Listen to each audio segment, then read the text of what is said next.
अध्यात्म विज्ञान, नई दृष्टि, नई खोज। देखिए, सुनिए और समझिए अध्यात्म विज्ञानी पूज्य स्वामी श्री कमलेशानंद जी के निर्देशन में सनातन सत्य का अनुसंधान कर जीवन को प्रकाशित करें। मुमुक्षु तो પૂર્ણાહુતિ માટે જ મહેનત કરતો હોય અથવા તો જ્ઞાનમાં રહેતા હોય, પણ તીર્થંકર પદ તો બાય પ્રોડક્ટમાં મળી જાય, એવું બને ને કે નોટ નેસેસરી કે તીર્થંકર પદ માટે જ મહેનત કરતા? ના, તીર્થંકરને મહેનત કરો તો જ મળે ને, બાય પ્રોડક્ટમાં ના મળે. તીર્થંકર બન્યા પછી તીર્થંકરના લાયક ક્વોલિટી એ બધું બાય પ્રોડક્ટ હોય. પણ તીર્થંકર નામ કર્મ બાંધવા માટે કોઈ જીવ મહેનત કરે? બધા તો કેવળ જ્ઞાન માટે જ કરે ને જનરલી. એવું નહીં, તીર્થંકર બનવા માટે મહેનત કરે છે એ તો આપણે ટાઇટલ મૂક્યું. જે જીવને એવું થાય કે આવું અદ્ભુત વિજ્ઞાન મને મળ્યું છે ને હું પોતે આધિ વ્યાધિ ઉપાધિમાં સમાધિ મેળવી શકું છું, એવું જીવ, એવું જ્ઞાન લાખો લોકોને મળે, એ લોકો પણ આધિ વ્યાધિ ઉપાધિમાંથી મુક્ત થાય ને એ લોકો પણ જન્મ મરણના ચક્રમાંથી મુક્ત થાય, એમાં હું યોગ્ય નિમિત્ત બનું, આવો એનો ભાવ. આ ભાવનું ફળ તીર્થંકર. તીર્થંકર બનવાના ભાવ ના હોય, આ બધું ક્વોલિટી અને મેચ્યોરિટીમાં આવે, એનું રિઝલ્ટ પછી તીર્થંકર બને છે. ખાલી મારે તીર્થંકર બનવું છે એનાથી તીર્થંકર ના બને, એ ટાઇટલ થોડું છે, ટાઇટલ મેચ્યોરિટીથી મળે છે. એટલે આટલી બધી મેચ્યોરિટી આવી હોય પછી તો એવો વિચાર આવવાનો તો સવાલ જ નથી કે મારે તીર્થંકર નથી બનવું. એટલે તો કીધું કે ખાલી વિચાર આવે તો એની કોઈ વેલ્યુ એ તો આવી શકે. આટલી મેચ્યોરિટી આવી હોય એટલે તો પછી સવાલ એટલે કહું છું ને, વિથ અન્ડરસ્ટેન્ડિંગ છે, સમજ સાથે, ખાલી વાતાવરણનો પ્રભાવ નથી.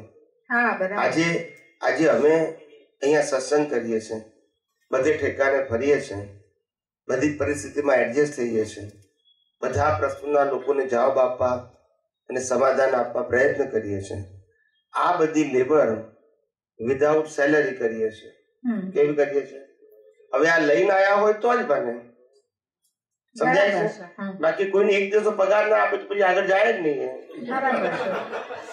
એટલે આ લઈને આવ્યા હોય ઇન બિલ્ડ કે આવી રીતે લોકોના પ્રશ્નોનું મારે સમાધાન કરવું છે, મારી પાસે જે વિઝન છે એનું ખ્યાલ આવ્યો ને, કોઈ પણ જાતની અપેક્ષા વગર.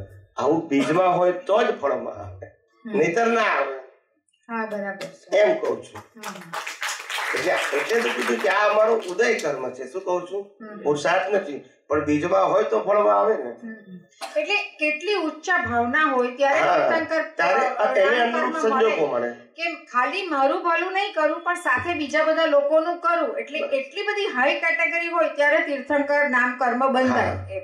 અને પાછું માનો કે આ કળિયુગમાં તો તીર્થંકર નથી હોતા, પણ અનુભવી જ્ઞાની બનવું, એ પદ ઉદયમાં આવવું, એ પહેલા કેટલી મેચ્યોરિટી હોય તો ઉદયમાં આવે, નહીતર આવે જ નહીં. નહીતર તો દુઃખ ગર્ભિત વૈરાગ્ય, મોહ ગર્ભિત વૈરાગ્ય હોય, જ્ઞાન ગર્ભિત વૈરાગ્ય ના હોય. આ બે પ્રકારના વૈરાગ્ય હોય એટલે ત્યાગી તો હોય અને અનેક લોકોને માર્ગદર્શન પણ આપતા હોય, પણ એ દુઃખ અને મોહ ગર્ભિત હોય એટલે અનુભવી ના હોય, પણ શાસ્ત્ર જ્ઞાની હોય. કેવા હોય? શાસ્ત્ર જ્ઞાની. અનુભવી જ્ઞાનીનો આશય જે હોય કે હું જે અનુભવું છું એ મારે જગતને શેર કરવું છે, અને મારા રિયલાઇઝેશનના આધારે, નોલેજના આધારે, ત્યારે એમની વાણીમાં પાવર આવે. શું આવે? અને માટે એમની વાણી પ્રેક્ટિકલ હોય, મૌલિક હોય. કેવી હોય? પેલા લોકોની વાણી સારી હોઈ શકે પણ મૌલિક, કારણ કે ચોપડીના આધારે જ બોલવાનું છે, તો મૌલિક ક્યાંથી હોય અને પાવર ક્યાંથી હોય? કારણ કે પોતાને તો અનુભવ છે જ નહીં, પોતે પ્રેઝન્ટેશન સારું કરે છે પણ એક્સપિરિયન્સ નથી, પાવર કેવી રીતે હોય? આજે તમે માનો કે એક ન્યૂઝપેપર વાંચીને કોઈ વ્યક્તિ કીધું કે આવો પ્રસંગ બન્યો છે, મેં વાંચ્યો છે ને આવું બન્યું છે, એવું મેં ન્યૂઝપેપર દ્વારા જોયું અથવા જાણ્યું અને તમને એક્સપ્લેન કરું છું. એ એક્સપ્લેન કરે અને બીજો કોઈ વ્યક્તિ એ પ્રસંગમાં હાજર હોય અને એ એક્સપ્લેન કરે, એ બંને ફેર ના હોય? પેલો છાપામાં વાંચીને આવ્યો, ટીવીમાં જોઈને આવ્યો, અને પેલો પ્રત્યક્ષ ત્યાં હાજર હતો, કારણ કે પેલાને અનુભવ છે અને આને ખાલી ઇન્ફોર્મેશન છે. હવે ઇન્ફોર્મેશનનું પ્રેઝન્ટેશનમાં તો લિમિટેશન હોય કે ના હોય, એટલે શાસ્ત્ર જ્ઞાનીઓ પાસે બધા પાસે લિમિટેશન છે, કારણ કે એ ઇન્ફોર્મેશન પ્રમાણે બોલે છે, પેલો અનુભવથી બોલે છે, એટલે એને વિઝનમાં જે રિયલાઇઝ થયું છે એ બોલે છે, માટે પાવર છે, અને માટે તમને એની વાણીથી કોન્ફિડન્સ પણ આવે, અને એની વાણી બિલકુલ ટુ ધ પોઈન્ટ હોય. કેવી હોય? ટુ ધ પોઈન્ટ, લાંબી ના હોય. સિદ્ધાંત વાળા અનુભવી માણસની ભાષા ટુ ધ પોઈન્ટ હોય. એટલે ઘણા લોકો એ મેસેજમાં મોકલે છે ને કે સ્વામીજી તમારી વાણી તો શીરાની જેમ ઉતરી જાય છે, તમારે ચાવી પડતી નથી. સમજાય છે? કારણ કે રિયલાઇઝ થયેલી ભાષા છે. અમારી વાણી એપ્રોક્સિમેટ ના હોય, એક્ઝેક્ટ હોય. એવી હોય એટલે પેલાને સમજાય. એપ્રોક્સિમેટ હોય ને એટલે બોલનારે ગુચાયો છે અને સમજનાર પણ ગુચાય છે. બચારા મારે થોડું પુરુષાર્થના લેવલે સમજવું છે કે મૂળ આત્માનો સ્વભાવ કેવળ જ્ઞાન સ્વરૂપ છે અને પ્રતિષ્ઠિત આત્માનો સ્વભાવ જ્ઞાતા દ્રષ્ટા. જ્ઞાતા દ્રષ્ટામાં દ્રષ્ટિ અને દ્રષ્ટામાં શું ફરક છે? दृष्टि અને દ્રષ્ટામાં 3 शब्द समझ लो जिंदगी पूरी लाइफ के लिए. दृश्य, दृष्टि और दृष्टा. ये 3 शब्द समझ लो. क्या बताया? दृश्य, दृष्टि और दृष्टा. दृश्य, दृष्टि और दृष्टा. दृश्य का मतलब दिखता है वो, दृष्टि का मतलब दृश्य को देखने वाला, और दृष्टा का मतलब होता है दृष्टि को प्रकाश करने वाला. क्या बताया? दृश्य को प्रकाश करने वाला वो दृष्टा है, दृष्टि को प्रकाश करने वाला वो दृष्टा है, दृष्टि को प्रकाश करने वाला, और दृश्य को देखने वाली दृष्टि है. दृष्टि है. समझ में आ गया? तो दृश्य है वो बाहर दिखता है, ये भी दृश्य है, और देखने वाली दृष्टि है जिसको कहेंगे प्रतिष्ठित आत्मा, जिसको कहेंगे प्रतिष्ठित आत्मा. और दृष्टा है वो परमात्मा है.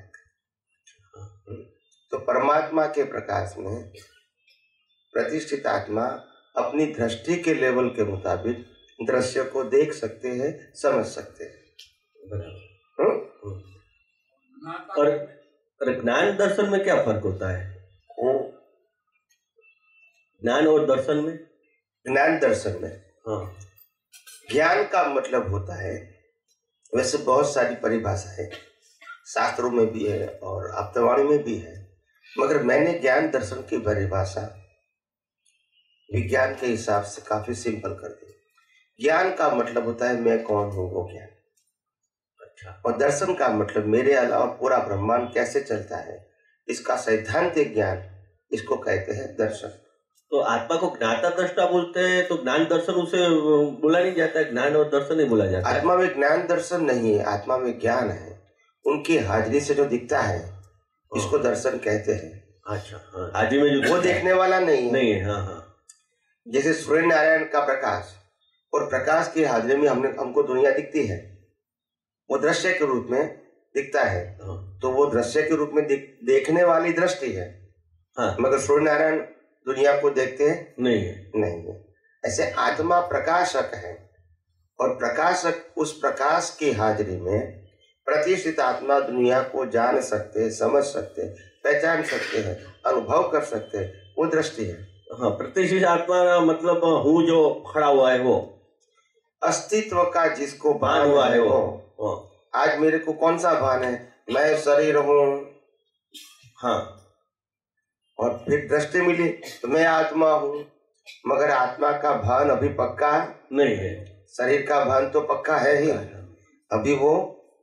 अभी वो कमजोर नहीं हुआ है.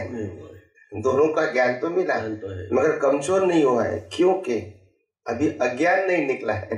क्या नहीं निकला है? अज्ञान नहीं निकला है. नॉलेज दोनों का हो गया है. ये शरीर है, ये आत्मा है, ये दोनों का नॉलेज मिल गया, मगर इसका प्रभाव, इसकी बिलीफ के आधार से जो प्रभाव है शरीर का, वो कम नहीं होता है. क्यों नहीं होता है? हमारी दृष्टि में उसकी वैल्यू 0 नहीं हुई. इसकी वैल्यू 0 होगी तभी आत्मा की वैल्यू समझ में आएगी. दोनों के साथ में समझ में नहीं आएगा. यानी कि लाइव में जो चलता रहता है, वो जो ज्ञान दर्शन तो लाइव में चलता ही रहता है. वो अज्ञान दृष्टि होने से वो अज्ञान का पुरुषार्थ चलता रहता है, और ज्ञान दृष्टि में लाइव तो है, आत्मा का जो पूर्ण प्रकाश हो तो लाइव ही रहता है, लाइव लेकिन वो को डिमार्केशन तो आप ज्ञानी तक ही फर्क पड़ता है कि ये जो बाहर वाला है और ये अंदर वाला भाग है, यानी कि जो कुदरती रचना आप समझाते हैं, जो मन वचन काया जो डिस्चार्ज स्वरूप है वो समझाते, उस तरफ दृष्टि हमारी रहनी चाहिए। तो कुदरती कानून और कुदरती रचना को समझना, ये तीनों पार्ट को, इसका एक नाम है दर्शन, और आत्मा को समझना उसका एक नाम है ज्ञान। तो ये कुदरती कानून, कुदरती रचना को समझना, ये है सम्यक दर्शन, और आत्मा को समझना इसको कहते हैं सम्यक ज्ञान। ये समझे तो ये तो हमारी शुरुआत से बिगनिंग हुई, शुरुआत हुई ना ये समझने की, धीरे धीरे आगे बढ़ेंगे। तो हर ज्ञानी पुरुष ने अपने हिसाब से अलग अलग भाषा का प्रयोग किया है और अलग अलग डेफिनेशन दे दिया है, जिसको जो लगा वो कहा है, और वो उसी समय वो करेक्ट ही था। क्या बताया? करेक्ट। आज हमको लगता है कि ज्ञान दर्शन की परिभाषा उल्टी सुल्टी करने की जरूरत नहीं है, सिंपल बोल दो, मैं कौन हूँ वो ज्ञान हूँ, मेरे वाला जो कुछ भी है वो सिद्धांत से समझना वो दर्शन है, और श्रद्धा से समझना वो रिलेटिव सत्य है। रिलेटिव सत्य से फंसे हैं, सनातन सत्य समझ में आ गया तो फिर फंसेंगे नहीं, तो सिंपल कर दिया। क्या कर दिया? सिंपल कर दिया, तो फिर पजल नहीं होगा। दादा भगवान ने ज्ञान और दर्शन की व्याख्या ये कहा है, हालांकि बहुत सारी व्याख्या बताई है, उसमें एक व्याख्या ये भी है कि कोई भी चीज को अप्रोक्सीमेट समझना। क्या बताया? अप्रोक्सीमेट, उसको दर्शन कहते हैं, और एग्जैक्ट समझना इसको ज्ञान कहते हैं। એટલે ગુજરાતીમાં उसको कहा है કંઈક છે એ દર્શન અને આ છે જ્ઞાન। એના એક્ઝામ્પલ આપ્યો છે, આપણને દૂરથી કોઈ એનિમલ દેખાતું હોય 1000 ફૂટ દૂરથી, તો આપણને લાગે ગાય છે, ગધેડું છે, ઘોડો છે, એવું દેખાય દૂર દેખાય, એટલે એપ્રોક્સિમેટ દેખાય છે કે ભાઈ એનિમલ છે, એ દર્શન છે। ત્યાં ગયા પછી ખબર પડી કે આ તો ગધેડું છે, તો એ જ્ઞાન છે। એ આ એમની ડેફિનેશન હતી, समझा? पर मैं ये समझता हूँ कि ये डेफिनेशन दर्शन की है, ज्ञान की नहीं है। अच्छा। पर एनीवे तो हमने तो सिंपल बोल दिया है कि ये दर्शन और ये ज्ञान। मैं कौन हूँ वो ज्ञान, और मेरे द्वारा पूरी सृष्टि या मन वचन काया के जो भी संजोग है 5 इंद्रियों में से अनुभव में आती पूरी दुनिया वो दर्शन है। फिर वो दर्शन मिथ्या भी हो सकता है और सम्यक भी हो सकता है, डिपेंड। आप बोल रहे, आप कैसे मैं सुन रहा हूँ कि जो हमें अज्ञानी निकालना है, तो अज्ञानी यानी कि संसार का जो भी हमने प्राप्त किया है, संसार में जो जो दिखता है उसको हमें प्राप्त किया उसको निकालना होता है, यानी कुदरती रचना वो ज्ञान है और बाकी का सारा अज्ञान होता है। अज्ञान वो पैकेज है। क्या है? पैकेज है, और पैकेज का हर डिटेल अज्ञान है। अच्छा, क्या बताया? पैकेज का हर डिटेल अज्ञान है, मतलब वो बिलीफ वो अज्ञान है। पैकेज का मतलब क्या हुआ बताओ मैं आपको। ये मन वचन काया, ये 5 इंद्रिया, मन वचन काया और 5 इंद्रिया, 5 इंद्रिया से जो अनुभव में आता है, और ये मन वचन काया से जो विचार वाणी और वर्तन होता है, सफरिंग होता है, ये सब रॉन्ग बिलीफ से है। क्या है? रॉन्ग बिलीफ से, बस। लेकिन वो अज्ञान है, लेकिन वो अनुभव तो गिना जाता है ना, है अज्ञान है अज्ञान, लेकिन वो अनुभव तो होता है, उसको अनुभव तो गिना जाएगा। अब मगर अज्ञान है वो। अज्ञान वो समझ गया, आप जो भी अनुभव कहोगे वो अज्ञान है। अज्ञान है, वो आत्मा, ये आत्मा का अनुभव नहीं है, आत्मा का अनुभव, ये आपकी बिलीफ के आधार से अनुभव है।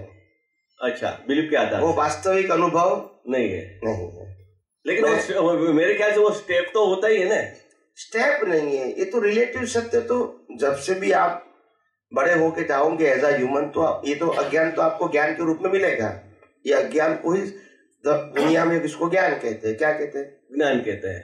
जैसे कहते ये मेरे फादर है, ये मेरे मदर है, ये मेरे भाई है, मेरी बहन है, ये मेरा हस्बैंड है, मेरी वाइफ है, ये अज्ञान है। क्या है? अज्ञान है। आध्यात्मिक मार्ग में उसको अज्ञान कहते हैं। हाँ। और सामाजिक मार्ग में उसको ज्ञान कहते हैं। ज्ञान का मतलब रिलेटिव सत्य है, लेकिन जो अज्ञान का मतलब होता है सनातन सत्य नहीं है, इसीलिए। हाँ, सनातन सत्य नहीं इसलिए, इसीलिए अज्ञान है, अज्ञान है। तो सनातन सत्य में आप कौन हो? हाँ, शुद्ध आत्मा है। वो सामने वाला कौन है? शुद्धात्मा है। कोई भी स्टेटस है, कौन है? शुद्धात्मा है। तो शुद्धात्मा है वो सनातन सत्य है, और रिलेशन है वो रिलेटिव सत्य है। लेकिन स्वामी तो रिलेटिव सत्य का ज्ञान वही अज्ञान है, क्योंकि वो टेम्पररी है। टेम्पररी, आज और कल, इसकी बिगिनिंग भी है और एंड भी। और सनातन सत्य की बिगिनिंग भी नहीं है और एंड भी नहीं है। अभी समझ में आया हम फंसे किस में है? रिलेटिव सत्य। तो रिलेटिव सत्य को रियल सत्य माना, इसीलिए फंस गए। रिलेटिव सत्य गलत नहीं है, रिलेटिव सत्य को रियल सत्य मानना वो गलत है। बस बराबर है। व्यवहार से कहूं कि मेरे माता है, पिता है, भाई है, बहन है, पति पत्नी है, वो करेक्ट है, मगर by relative view point only, by real view point correct नहीं। तो हमारे लक्ष्य में रखना है रियल व्यू पॉइंट, और उदय के अधीन होगा रिलेटिव व्यू पॉइंट। उदय के अधीन, पुरुषार्थ के अधीन नहीं।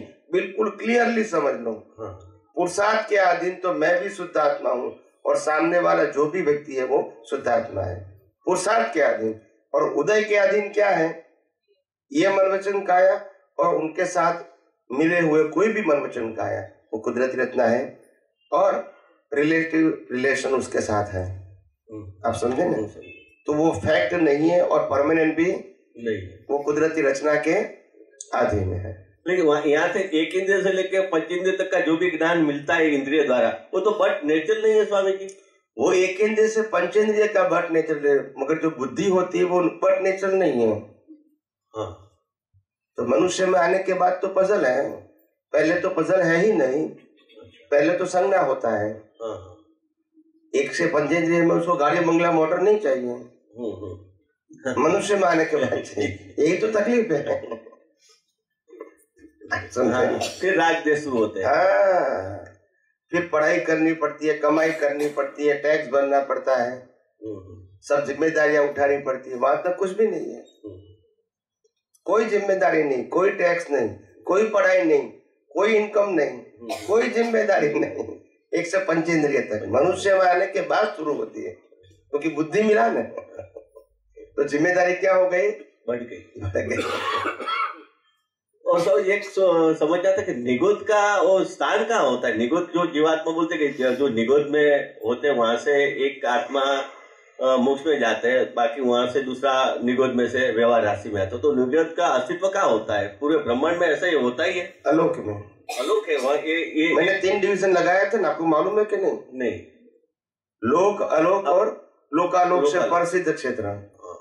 तो अलोक, अलोक यानी कहाँ होता है? अलोक, अलोक का मतलब निगोद नहीं, निगोद उसका वैसे ये मध्य लोक है। लोक के बाहर अलोक है। अच्छा, लोक के बाहर। लोक का मतलब होता है 14 राजलोक। अलोक का मतलब होता है 14 राजलोक के बाहर।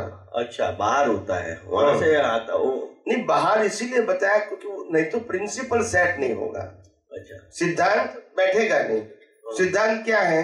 लोक के अंदर कभी भी जीवों की संख्या कम ज्यादा नहीं होती है। अच्छा, हाँ। क्या बताया? ये कुदरत का कानून है। किसका कानून है? कुदरत का कानून। इसमें कम भी नहीं होता है, ज्यादा भी नहीं होता है। तो फिर मोक्ष में जाएंगे तो फिर क्या होगा? कम हो जाएगा। और लोग भी यहाँ है तो फिर कम कैसे बताओगे? लोग बाहर है, तभी तो यहाँ माइनस होगा, यहाँ प्लस होगा। तो यहाँ लोक में क्या होगा? इक्वल होगा, हो जाएगा। अगर आप लोक में ही अलोक बताओगे तो फिर पजल हो जाएगा, फिर प्रिंसिपल सेट नहीं होगा। तो जो सिद्धांत की बात करनी है वो नहीं होगी सेट। तो लोक का मतलब होता है 14 राजलोक, उनमें जीवों की संख्या फिक्स है, कभी कम ज्यादा नहीं होती है। इंटरनल प्लस माइनस होता है। क्या होता है? प्लस। कभी मनुष्यों की संख्या ज्यादा, कभी पशुओं की ज्यादा, कभी देवलोक में ज्यादा, कभी नरक लोक में ज्यादा, ऐसा हो सकता है, मगर टोटल क्या होगा? प्लस माइनस नहीं होगा। और इस लोक से, मनुष्य लोक से जो भी लोग मोक्ष में जाएंगे, इतने निगोद से व्यवहार राशि में आएंगे।